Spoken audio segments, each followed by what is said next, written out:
আদমিয়ত লাহম শাহম পোস্তে নিস, আদমিয়ত জুজরে যায় দোস্তে নিস। সব কথার মূল কথা, মাওলানা হয়েছি, বক্তা হয়েছি, মানুষ হতে পারি নাই। মানুষ হইলে কেন এত এশকাল হবে, এত প্রশ্ন হবে? মানুষ ছিলেন পটিয়া মাদ্রাসার বানী আজিজুল হক মুফতি সাহেব, মানুষ ছিলেন চরমনের সৈয়দ ইসহাক, মানুষ ছিলেন উজানির কারি ইব্রাহিম, মানুষ ছিলেন এই জমিনের মধ্যে শাহজালাল শাহপরান, মানুষ ছিলেন এই জমিনের মধ্যে হাজী শরীয়তুল্লাহ রহমাতুল্লাহ আলাই, মানুষ ছিলেন শামসুল হক ফরিদপুরি রহমাতুল্লাহ আলাই। পটিয়া মাদ্রাসার বানী মুফতি আজিজুল হক যখন বসে খুতবা শুরু করতেন বয়ানে নাহমাদুহু, এতটুকু বলা মাত্র প্যান্ডেলের মানুষের মধ্যে কান্নার রোল শুরু হয়ে যেত। এরা ছিলেন মানুষ, দেখলেই অন্তরে পরিবর্তন। এরকম কিছু আল্লাহওয়ালা জমিনে আছে যাদের দেখলে আর গুনাহ করতে মনে চায় না, কি? আবার এমনও কিছু আল্লাহওয়ালা আমগো দেশে আছে শুধু অলি না, অলিকুল শিরোমণি, প্রস্রাব করে লয় না পানি। এরা আবার সাইনবোর্ড লাগায় মুজাদ্দিদে জামান, আন্তর্জাতিক বেঈমান। এগো দরবারে গেলে এগো দেখলে বিড়ি খোরের মন চায় গাঞ্জা ধরি, কি? কারণ পীরেরও দাড়ি নাই, মুরিদেরও দাড়ি নাই। আবার এমনও আল্লাহওয়ালা আছে যাদের চেহারা দেখলে মনে হয় আর জীবনে বিড়ি টানবো না, এমন নাই? আউলিয়ারা কারে উকবা ইখতিয়ার, জাহেলারা কারে দুনিয়া ইখতিয়ার। মাইলে মোমেন সোয়ে মোমেন মিশাওয়াত, মাইলে কাফের সোয়ে কাফের মিশাওয়াত। আল্লাহ তাআলা বলেন, আল্লাহর নিষিদ্ধ জিনিস থেকে নিজেকে বাঁচাও। এই ওয়াজ করার উদ্দেশ্য কি? এই যে আপনারা ওয়াজ মাহফিল দিচ্ছেন, আসল উদ্দেশ্য হওয়া উচিত কি? আর আপনাদের উদ্দেশ্য কি? কমিটি ওয়াজ দিছে 13তম, কয় বছর? 26তম, তম হইতেছে, কিন্তু কমিটির দাড়ি নাই। কিও দাড়ি নাই কেন? কয় ওয়াজ তো পাবলিকের জন্য, আমগো জন্য নি। আমরা তো পাবলিকের হেদায়েতের জন্য ওয়াজ দেই, আমগো কমিটির হেদায়েতের জন্য ওয়াজ দেই না। এজন্য দেখেন না, জুমার বয়ান শুনে মসজিদে মুসল্লির জায়গা হয় না, কত লোক নামাজ ধইরা ফেলছে। কিন্তু কমিটির দায়িত্বরা ইমাম সাহেবের সামনে বইয়া কথা কয়, বয়ান শুনে না, সুন্নত করে না, আছে না নাই? কয় ইমাম সাহেবের বয়ান তো মুসল্লিদের জন্য, আমরা কি মুসল্লি নি? আমরা তো নেতা, আমগো কথায় পুরা ইমাম চলতে বাধ্য, আমাদের কথায় মসজিদ চলবে, মুসল্লিরা চলবে, আছে না নাই? উদ্দেশ্য হওয়া উচিত কি? প্রত্যেকটা ওয়াজের উদ্দেশ্য হবে বান্দার সাথে আল্লাহর সম্পর্ক গভীর করে দেওয়া, তাআল্লুক মা আল্লাহ। কেন আল্লাহ দুনিয়ায় পাঠাইলেন? কেন আসলাম? আবার এই দুনিয়া ছেড়ে কোথায় যাব? কি কাজের জন্য আল্লাহ পাঠাইছেন? এই চিন্তা করা লাগবে। অনর্থক আমার আল্লাহ একটা গাছও বানান নাই, আসমানের সূর্যটাও আল্লাহ অনর্থক বানান নাই, পিপিলিকা আল্লাহ অনর্থক বানান নাই, মশা আল্লাহ অনর্থক সৃষ্টি করেন নাই। আল্লাহ তাআলা মানুষটাকে কেন অনর্থক বানাবেন?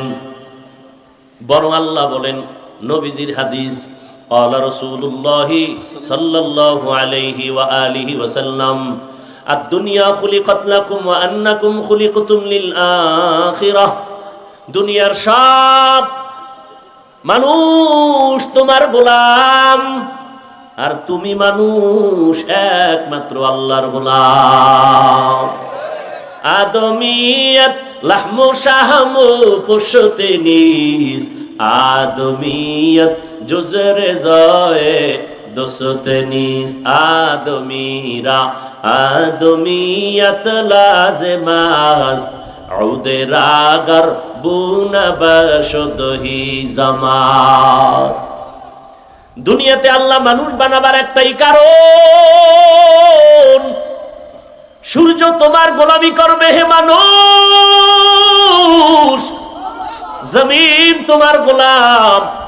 তোমার প্রয়োজনের জন্য সূর্য বানিয়েছি, তোমার প্রয়োজন বাতাস, বাতাস বানায় দিলাম। তোমার প্রয়োজনে পানি, তোমার প্রয়োজন মিটাবার জন্য আমি অক্সিজেন দিলাম, তোমার প্রয়োজন মিটানোর জন্য ঘাস দিলাম, তোমার প্রয়োজন মিটাবার জন্য পশু বানাইলাম। আমি আল্লাহ সব কিছু তোমার খেদমতের জন্য বানায় দিলাম। দুনিয়ার সব মখলুক তোমাদের খেদমতের জন্য রেডি, তোমাদের যা প্রয়োজন সব বানায় দিলাম। আর তোমার একটাই কাজ, তুমি শুধু আমার ইবাদত করবা। সূর্যের কাজ হলো তোমার গোলামি, চাঁদের কাজ তোমার গোলামি, গরুর কাজ তোমার গোলামি। এ কারণে গরু নিজে দুধ রাখে না, সব বনি আদমরে দেয়। কিন্তু গরু যদি মেজাজ গরম করে একটা লাথি দেয়, আছে কারো পাওয়ার দুধ নেওয়ার? সমুদ্রের মাছ মেজাজটা যদি গরম করে, দুনিয়ার কোনো মানুষ মাছ ধরে খেতে পারবে না। আর কপালে পহেলা বৈশাখে ইলিশ আর পান্তা কপালে জুটবে না। বৈশাখের প্রথম তারিখে যারা ইলিশ খায় পান্তা দিয়া, ওরাও জালেম, যারা খাওয়ায় তারাও জালেম।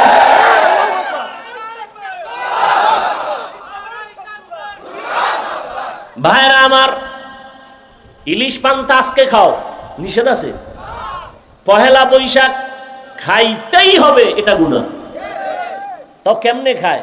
30 টাকা একটা পিস মাছের দাম, পহেলা বৈশাখে এটা বিক্রি হয় 1000 টাকা। যারা বিক্রি করে তারাও জালেম, যারা কিনে খায় তারাও জালেম।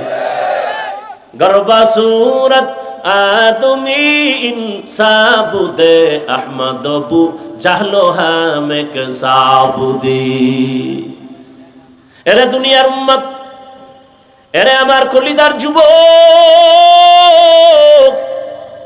পর্দার আড়ালের মা বোনেরা, বৃদ্ধ বাবাজি, স্বাধীন জীবনের কোনো মূল্য নাই।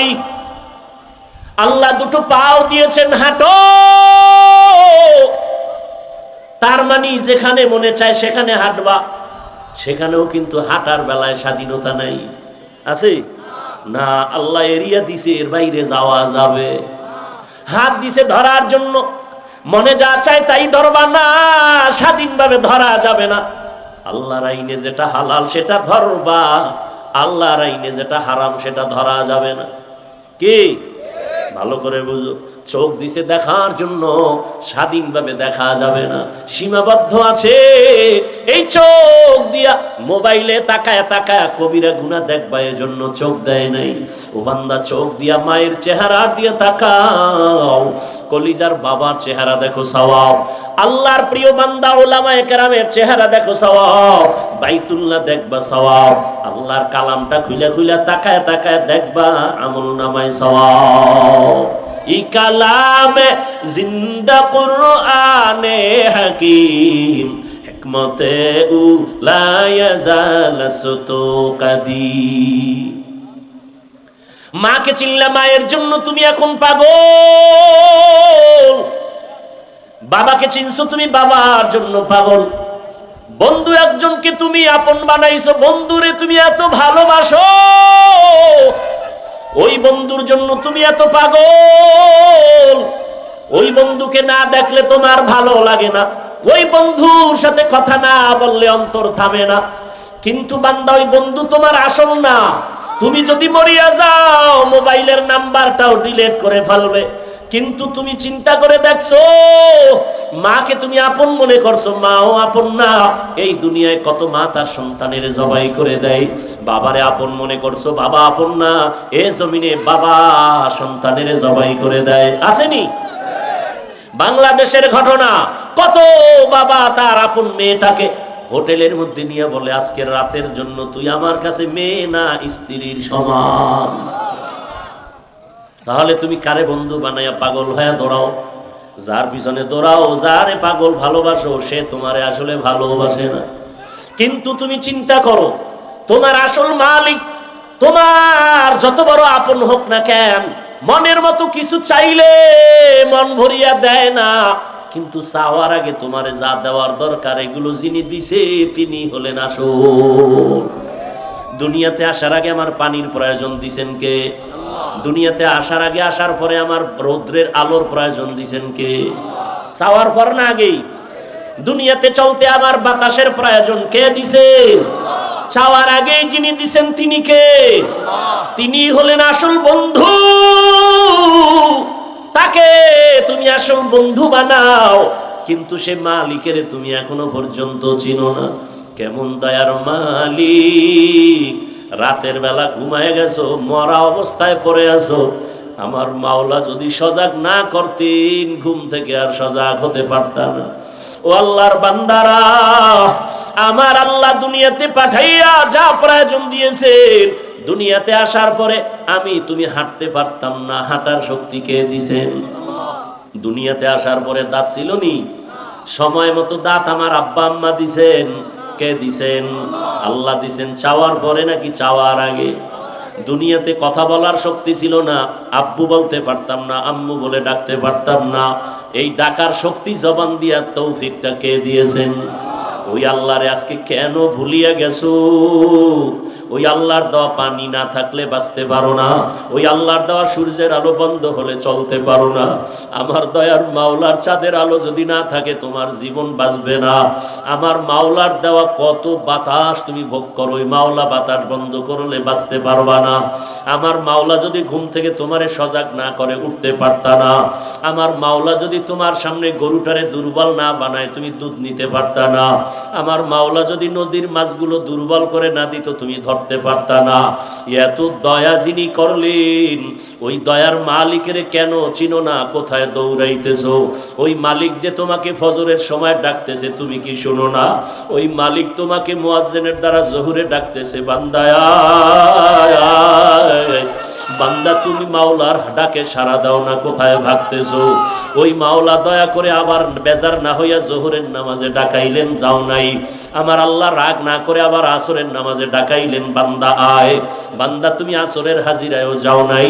আমার আল্লাহ রাগ না করিয়া বলে মাগরিবে আয়, মাগরিবের হাজিরায়ও তুমি নাই। কই? আল্লাহ বেজার না হইয়া আবার মুয়াজ্জিনের কয় এশার সময় ডাক দাও। আমার সন্তান নাই, ছেলে নাই, মেয়ে নাই, স্ত্রী নাই, আমি একা। একটা বাবা মা সন্তানের কাছে না পাইলে পাগল হয়ে যায়। ও বাবা কোথায়? তাড়াতাড়ি ঘরে আসো।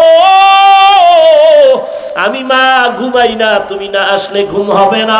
বাবা অপেক্ষা করে, টেলিফোন করে, বাবা আয়, তুই বাজার থেকে ঘরে না আসলে আমার ঘুম হবে না। বারবার টেলিফোন করে। ওই মা বাবার চেয়ে আমার মাওলার মায়া কি কম? আমার আল্লাহ দয়া কইরা ফজরে ডাকে, মুয়াজ্জিন ডাক দাও। আমার বান্দা এসে একটু মসজিদে সেজদা দিবে, আমি কুদরতের কদমটা কপালের নিচে দিয়া দিব। বান্দা এসে বলবে আল্লাহু আকবার, আমার কলিজা কুদরতি ভাবে ঠান্ডা হয়ে যাবে। বান্দা ফজরে আসে না, জোহরে আসে না, মুয়াজ্জিন এত ডাকলো মাগরিবে আসে না, বান্দা মুয়াজ্জিন ডাকার পরে এশায়ও যায় নাই। আমার আল্লাহ যে কত মায়ার মালিক! আমার আল্লাহ বলে এখন আর মুয়াজ্জিনের দিয়া ডাক দেওয়া হবে না, এখন আমি আল্লাহ নিজেই রেডি। আমি নিজেই ডাকার জন্য প্রথম আসমানে আসতেছি। বান্দা কোথায় যাবি? আমার দরজা ছাড়া কোথায় পালাবি? আমার দরজা ছাড়া দয়ার আর দরওয়াজা নাই। আরে আমার রহমতের দরজা ছাড়া বাকি দেখি যেদিকেই যাবি সেদিকেই জাহান্নামের আগুন। আয় বান্দা, আমার রহমতের দরজায় ফিরে আয়, আমার দয়ার দরজায় ফিরে আয়। আল্লাহ তাআলা প্রতিদিন রাতের শেষ ভাগে প্রথম আসমানে আসিয়া ডাকেন। অতিও গভীর হয় রজনী যখন, নীরবে প্রভুর নাম জপিও তখন। প্রভুর করুণা যদি পাইবারে চাও, গভীর রাতে উঠে প্রভুর গুণগান গাও। ও আমার কলিজার যুবক বাবারা, ও বৃদ্ধ বাবাজিরা, ও পর্দার আড়ালের মা বোনেরা, আমি এতক্ষণ আপনাদের সামনে যে বয়ান শুনাইতেছি একবারও কিন্তু বলি নাই আমার মতো হুজুর হইয়া যাও, মাদ্রাসায় গিয়া স্কুল বন্ধ করে লেখাপড়া করো বলি নাই, দাওয়াত তাবলীগে যাও বলি নাই, পীরের কাছে যাও বলি নাই। আমি যে কথাটা বলতে চাই, আমার মাওলাকে ভালো করিয়া চিনো। স্কুলে পড়ো, কলেজে পড়ো, চাকরি করো, ব্যবসা করো, কোনো বাধা নাই। ডাক্তার হও, ইঞ্জিনিয়ার হও, প্রফেসর হও, বাধা নাই। কিন্তু ডাক্তার হইয়া আমার মাওলাকে ভালো করে আপন বানায় নাও। এই জমিনে তোমার মতো কত যুবক ডাক্তার কিন্তু নামাজ ছাড়ে না, কোরআন তেলাওয়াত ছাড়ে না, আছে না নাই? তোমার মতো কত যুবক র্যাব, আর্মি, পুলিশ, বিডিআরের চাকরি করে, দাড়িওয়ালা, নামাজি, অভাব নাই। নিজের বিবেকটাকে প্রশ্ন করো, তুমি কেন নামাজ পড়তে পারো না? ও যুবক, তোমার মতো যুবক তাকায় দেখো, ওসি ডিসিএসপির চাকরি করে, নামাজি, তুমি কেন পারো না? তোমার মতো যুবক রাস্তায় গাড়ি চালায়, নামাজ পড়ে, তুমি কেন পারো না? তোমার মতো জেনারেল লাইনের বান্দা ব্যবসা করে, নামাজ পড়ে, তুমি কেন পারো না রে বাবা? ও পর্দার আড়ালের মা বোনেরা, আপনার মতো কত কত মা, কত বোন পর্দা করে, নামাজ পড়ে, স্বামীর মাল হেফাজত করে, আপনারা কেন মার্কেটে ঘুরেন, নামাজ পড়েন না? আমার মাওলার সাথে কেন এত বাহাদুরি? আরে আমার মাওলার দরজা থেকে কোথায় যাবে? আমার মাওলার দরজা থেকে ভাগার কোনো সুযোগ নাই। আমার আল্লাহ তো আজরাইলকে লাগায় রাখছে পিছনে, ভাগার উপায় নাই। আমার আল্লাহ বারবার ডাকে, রে গোলাম, নামাজে দাঁড়ায় আমাকে ডাক দাও। আমি আল্লাহ ভোর রাত্রে তোমাকে ডাকার জন্য আসছি। এখন সবাই নীরব, ঘরের মানুষও ঘুমায়, গাছের পাখিরাও ঘুমায়, জঙ্গলের পশুরাও ঘুমায়, নদীর মাছও নীরব। এই সময় আমি আল্লাহ নীরবে আসছি, বান্দা তোমাকে ডাকার জন্য। এরে কে কি পরিমাণ গুনাহ করছো, হাতের গুনাহ, চোখের গুনাহ, জবানের গুনাহ। সারা রাত মোবাইল তাকায় তাকায় চোখ দিয়া গুনাহ করেছো, মোবাইলের দ্বারা গুনাহ করে হাত নাপাক করেছো। আমি আল্লাহ ক্ষমার দরজা দিয়ে ডাকতেছি, আয় বান্দা, তুই আমার কাছে ক্ষমা চাও, আমি আল্লাহ তোর জীবনের সব গুনাহ ক্ষমা করে দিব। কারণ গুনাহ নিয়ে কবরে গেলে জাহান্নামের আগুন, এক সেকেন্ডের আযাব সহ্য করা সম্ভব হবে না রে গোলাম। ওই কবরে দুই পার্শ্বের মাটির চাপ সহ্য করতে পারবা না, সূর্যের গরম সহ্য করতে পারো না। ওই অন্ধকার কবরে যাওয়ার পরে তিনটা প্রশ্ন করা হবে। রবের পরিচয় দাও, ধর্মের পরিচয় দাও, রহমতের নবীর পরিচয় দাও। ও আল্লাহর বান্দারা, আমরা নবীর আদর্শে টুপি পরলাম, দাড়ি রাখলাম, নামাজ পড়ি, পর্দা করি, হালাল খাই, কই আমাদের সম্মান কমে নাই? কেউ না খাইয়াও মরে যাই নাই। একমাত্র কারণ আমার আল্লাহর ভয়। ওরে আজকে যতই বাহাদুরি করি, আমার বাড়ি, আমার গাড়ি, আমার টাকা, আমার ক্ষমতা যাই বলি না কেন, ও আমার যুবক, এক মিনিট চিন্তা করো, যদি তুমি ঘুমের মধ্যে মরিয়া যাও, কত মানুষ গাড়ির তলে পড়ে মরে গেল, কত যুবক তাকায় দেখো পানির নিচে ডুবিয়া মারা গেল। ও মা বোনেরা, আপনার মতো কত মা কবরে চলে গেল। যদি এমন মরণটা ঘুমের মধ্যেই হয়ে যায়, ওরে সকালবেলা মা ডাকবে, বাবা উঠো, মা হঠাৎ তাকায় দেখবে ঘরের মধ্যে আওয়াজ নাই, মায়ের অন্তরে একটা ধাক্কা লাগবে। মা গিয়া দরজা খুলে দেখবে বাবার শরীরে টাচ করে পুরো বরফের মতো ঠান্ডা, কাঠের মতো শক্ত।